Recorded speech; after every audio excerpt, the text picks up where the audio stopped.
മഴ പെയ്ത് തീരാൻ കാത്തിരുന്ന് തൻ്റെ ഇലകൾക്കിടയിൽ വർണ്ണം വിരിയിക്കുന്ന ഒരു അലങ്കാര സസ്യം. മഴ ലില്ലി, റോസ് ലില്ലി, മെയ്ഫ്ലവർ എന്നൊക്കെ പേരുകളിൽ അറിയപ്പെടുന്ന പിങ്ക് റെയിൻ ലില്ലിയുടെ വിശേഷങ്ങളാണ് ഇന്ന് നമ്മൾ കാണാൻ പോകുന്നത്.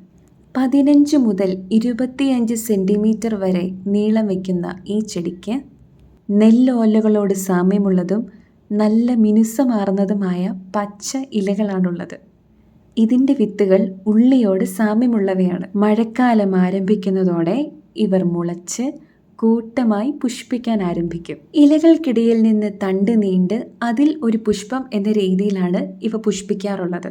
മറ്റു ലില്ലിച്ചെടികളുമായി താരതമ്യം ചെയ്യുമ്പോൾ ഇതിൻ്റെ പൂക്കൾ ചെറുതാണ് കേട്ടോ. പരമാവധി 5 സെൻറ്റിമീറ്റർ ചുറ്റളവ് വരുന്ന ഈ പൂക്കൾ ഒരാഴ്ചയ്ക്കുള്ളിൽ വാടിപ്പോവുകയും പുതിയ കാണ്ഡങ്ങളിൽ നിന്ന് ധാരാളമായി പുതിയ പൂക്കൾ ഉണ്ടാവുകയും ചെയ്യുന്നു. ഒരുമിച്ച് പൂത്തു നിൽക്കുന്ന ഈ ചെടികളെ കാണുമ്പോൾ ഒരു നെൽപ്പാടത്ത് എന്ന പ്രതീതിയാണ് ഒറ്റ നോട്ടത്തിൽ ആർക്കും തന്നെ ഉണ്ടാവുക. കണ്ണുകൾക്ക് അങ്ങേയറ്റം കുളിർമ നൽകുന്ന ഒരു കാഴ്ച തന്നെയാണ് കേട്ടോ അത്.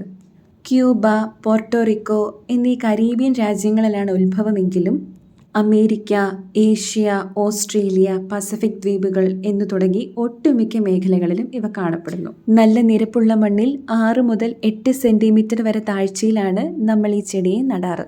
ഭാഗികമായി സൂര്യപ്രകാശം ലഭിക്കുന്ന സ്ഥലങ്ങളാണ് ഈ ചെടിക്ക് ഏറ്റവും അനുയോജ്യം. അലങ്കാര ആവശ്യങ്ങൾക്ക് വേണ്ടിയിട്ടാണ് ഈ ചെടിയെ നമ്മൾ കൂടുതലായും ഉപയോഗിക്കാറുള്ളത്. കീടനാശിനികളൊന്നും ഉപയോഗിച്ചില്ലെങ്കിൽ പോലും നല്ല രീതിയിൽ വളരാൻ സാധിക്കുമെന്നതിനാൽ ഇതൊരു പരിസ്ഥിതി സൗഹൃദ ചെടിയായി കൂടി അറിയപ്പെടുന്നു.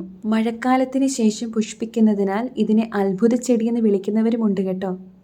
നിങ്ങളുടെ തോട്ടത്തിൻ്റെ ഒരു ചെറിയ കോണിൽ ഈ ചെടി നട്ടുപിടിപ്പിക്കുക. ഓരോ മഴയ്ക്ക് ശേഷവും ഇതിൻ്റെ പൂക്കളുടെ സൗന്ദര്യം നിങ്ങളെ അത്യധികം സന്തോഷിപ്പിക്കും.